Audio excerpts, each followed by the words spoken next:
الحمد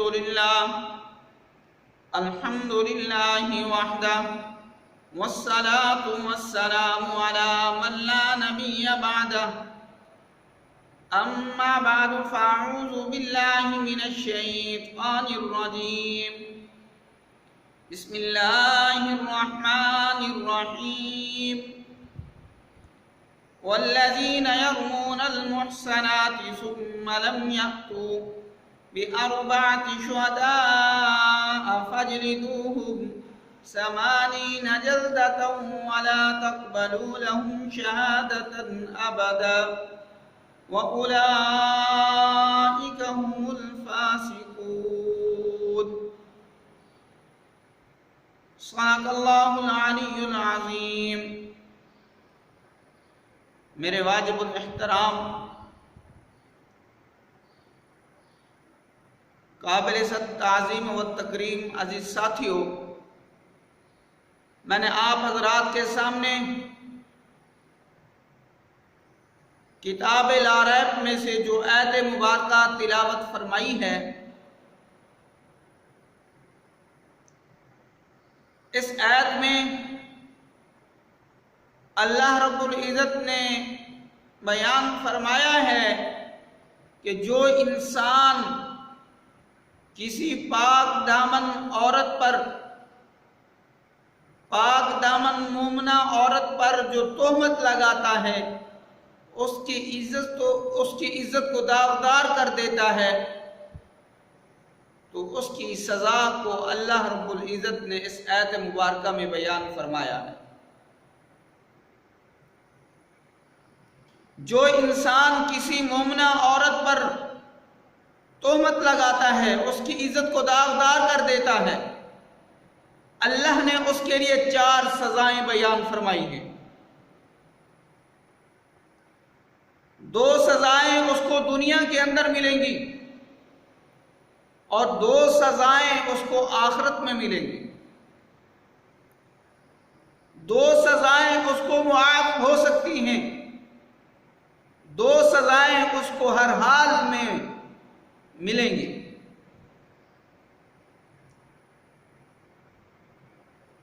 اگر کوئی مسلمان مومنہ عورت پر تہمت لگاتا ہے، اس کی عزت کو داغدار کرتا ہے، تو اس کے لیے ضروری ہے کہ جو اس نے تہمت لگائی ہے، جو اس نے دعویٰ کیا ہے، وہ اپنے اس دعوے کے مطابق 4 گواہ لائے گا۔ اگر وہ 4 گواہ نہیں لا سکتا تو فوراً پہلی سزا کا اطلاق ہوگا۔ پہلی سزا کیا ہے؟ پہلی سزا جو دنیا میں اس کو دی جائے گی، وہ سزا یہ ہے کہ اس کو 80 کوڑے مارے جائیں گے۔ اب یہ 80 کوڑے کیوں مارے جائیں گے؟ اس کی وجہ کیا ہے؟ وجہ یہی ہے کہ اس نے ایک مسلمان مومنہ بھولی بھالی عورت کی عزت کو داغدار کر دیا ہے، تو اس کی عزت کو داغدار کرنے کے بدلے میں اس کو 80 کوڑے مارے جائیں گے۔ اور دوسری سزا جو اس کو دنیا کے اندر دی جائے گی، یہ والی سزا جو ہے، یہ سزا بھی ملے گی اور انسان سے عزت، شان و شوکت بھی چھین لی جائے گی۔ اگر کوئی ہمیں کہہ دے کہ بھئی تمہارے حق میں فلاں بندہ گواہی دے دے، تمہارے حق میں فلاں بندہ ضمانت دے دے، یہ ضمانت، یہ گواہی، یہ بہت بڑا ایک عزت والا کام ہے کہ لوگ فلاں بندے کا نام لے کر کہہ رہے ہیں کہ وہ بندہ تمہارے حق میں گواہی دے۔ اگر ہم نے کسی مسلمان مومنہ بھولی بھالی عورت پر تہمت لگا دی، اس کی عزت کو داغدار کر دیا، تو اللہ ہم سے یہ عزت اور شان و شوکت والا یہ جو مرتبہ ہے، شہادت والا، گواہی والا، اللہ ہم سے یہ بھی چھین لے گا۔ یہ 2 سزائیں دنیا میں ہر حال میں اس کو ملیں گی، اور تیسری سزا اس کے لیے یہ ہے کہ اس کا نام فاسقوں میں لکھ دیا جائے گا، فاسق فاجر لکھ دیا جائے گا۔ دوسری جگہ قرآن مجید میں اللہ نے فرمایا ان الذین یرمون المحصنات الغافلات المؤمنات لعنوا فی الدنیا والآخرہ، کہ جو انسان مسلمان مومنہ بھالی بھولی پاک دامن عورت پر تہمت لگاتا ہے، اللہ اس کو دنیا میں بھی لعنت کرتے ہیں اور آخرت میں بھی لعنت کرتے ہیں۔ دنیا میں بھی اس کے اوپر لعنت برسے گی اور آخرت میں بھی اس کے اوپر لعنت برسے گی۔ اگر انسان سچے دل سے توبہ کر لیتا ہے اپنے اس گناہ سے،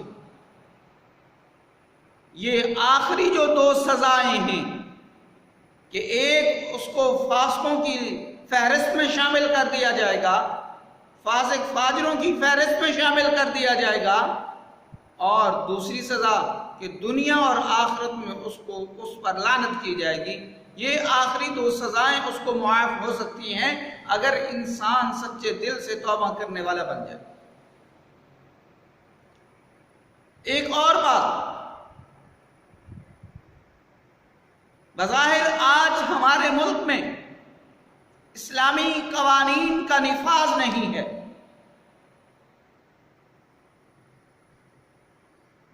اسلامی قوانین کا نفاذ نہ ہونا، اس میں ہر بندہ یہ سمجھتا ہے جس کا جی چاہتا ہے وہ کسی کے اوپر انگلی اٹھا دیتا ہے، تہمت لگا دیتا ہے۔ لیکن میرا بھائی ایک بات کہنا چاہوں گا، پہلی دو سزاؤں کا تو اطلاق نہیں ہو سکتا، لیکن آخری دو سزاؤں کا اطلاق ہم پر ہر حال میں ہوگا۔ اگر ہم چاہتے ہیں کہ ہمارا نام فاسق فاجروں میں نہ لکھا جائے تو ہمیں اس بات کا عہد کرنا ہوگا کہ آج کے بعد ہم کسی مسلمان مومنہ بھالی بھولی عورت پر تہمت نہیں لگائیں گے، کسی کے اوپر تہمت نہیں لگائیں گے۔ جب ہم اپنے اس گناہ سے توبہ کر لیں گے تو اللہ ہمارے اس گناہ کو معاف فرما دیں گے۔ دعا ہے کہ جو کچھ کہا ہے اللہ ہم سب کو صحیح معنی میں اس پر عمل کرنے کی توفیق عطا فرمائے۔